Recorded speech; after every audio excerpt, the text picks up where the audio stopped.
1-2, buckle my shoe. 3-4, knock at the door. 5-6, pick up sticks. 7-8, lay them straight. 9-10, a big fat hen. 11-12, dig and delve. 13-14, maids are counting. 15-16, maids in the kitchen. 17-18, maids in waiting. 19-20, my plate's empty. This is one of the most famous number poems ever written. It is a genre that is mostly for kids learning their counting, but it can also be used to tell stories. Cricket has one of the greatest number poetry creation systems ever. For instance, chasing 359, England are 15 for 1, 15 for 2, before a slight respite and then another double loss with 141 for 3 and 159 for 4. Bairstow and Stokes get them to 245, but that is where they lose their fifth wicket. 253 is the sixth, 261 is the seventh, and 286 is calamity with 8 and 9. Australia need one more wicket and England need 73 runs. Maths would dictate that Australia win, but Ben Stokes doesn't worry about numbers. He only asks for one from Jack Leach. Australia never get that last wicket. England end on 362 for 9. Leach will add a single, and Ben Stokes wins the match from the other end. Fall of wickets is a form of poetry all on its own. And this Bangladesh team looks like they're poetry fans. They have a wicketkeeper, Nagar Sultana Jyoti, who is always in the middle of Allen Ginsberg's howl. Shabana Mostari feels more classical, perhaps Rabindranath Tagore? Whereas Fahima Khatun, who may actually be the coolest cricketer in the world, clearly reads Charles Bukowski. This team added their own poetry to this World Cup. On top of the heartbreaking losses to England and South Africa, they went a step further against Sri Lanka. Their most dramatic poem started as 27 needed from 30 balls with 7 wickets in hand. It ended like Sylvia Plath's work, in a tragic 7-run loss. My latest book is The Art of Batting. It delves deep into how the best players ever made their runs. Get your copy today. Needing 203 to win, Bangladesh were 176 for 3.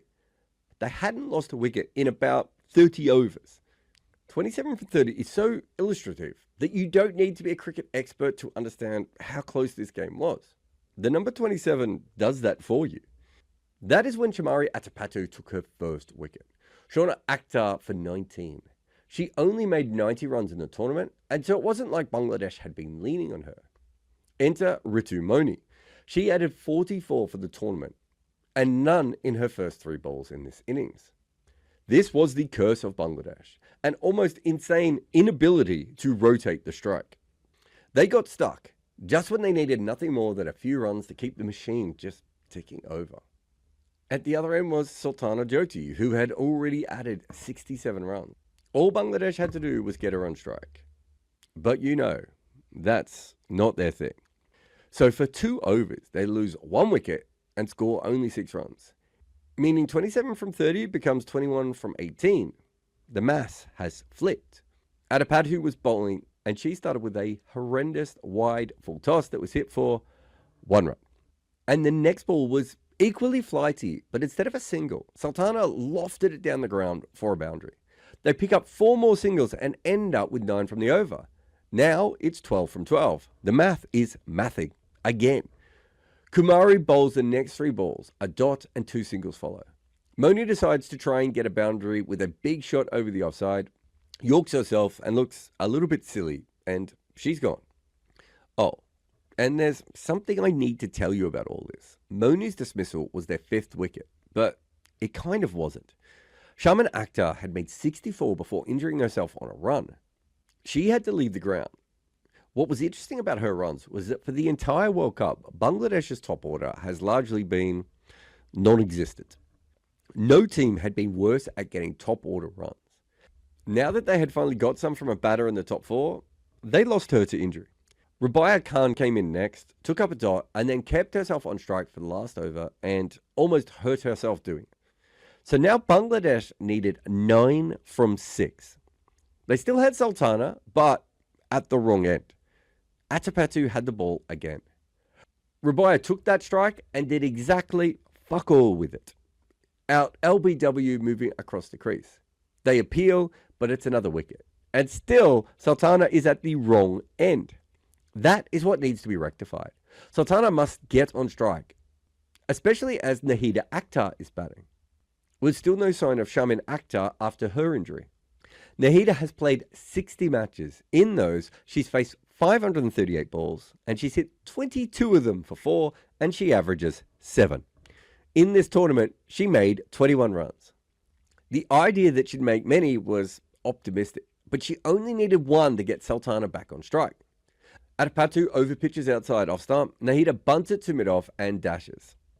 It looks like a run is on offer, but Silva's throw is incredible and hits the stumps. Then one of the weirdest things happens. The umpire just doesn't do the review. It feels like the Sri Lankans are told it will be done, but for 30 seconds, there is movement on the ground, but no actual run-out review. Then finally, like an afterthought, it is taken. The best case scenario for Bangladesh is that they get a single and Sultana is back on strike. Instead, they get half of it. Nahida is run out, but Sultana is at the right end. But 27 from 30 is now 9 from 4, yet with their informed player at the right end. Atapattu floats another one outside off, and Sultana swings hard. She's hit 6 fours in this innings, but this time is going for a 6.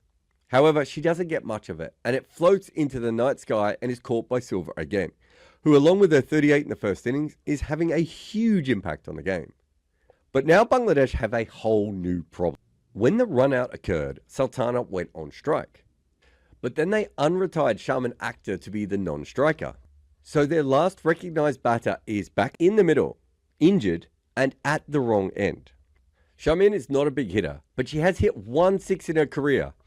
Earlier that day, her career strike rate is 57, and she's on 64 not out and standing at the wrong end. There is an Akhtar facing, but it's not Shamin. It's Marufa, who in 31 matches has made 63 career runs. So with 9 needed off 3, the lesser Akhtar, Marufa, plays perhaps the most half-hearted shot ever. If we're being kind, it was a leg glance that was posthumous. But it's like she forgot to play anything. Or maybe had 4 or 5 ideas and could only do this. Maybe Marufa was thinking that a single would be enough to get the better Akhtar, Shamin, in to win the game. It doesn't matter because this Akhtar, Marufa, is out. And now with 2 balls left, a third Akhtar is in. Nishita Akhtar Nishi. If you need the full count, there are actually 5 Akhtars of various spellings in this team. Nishita is a 17-year-old who has faced 20 deliveries in her international career, and they are still stuck needing 9. No one has been this obsessed with the number 9 since, I don't know, John Lennon.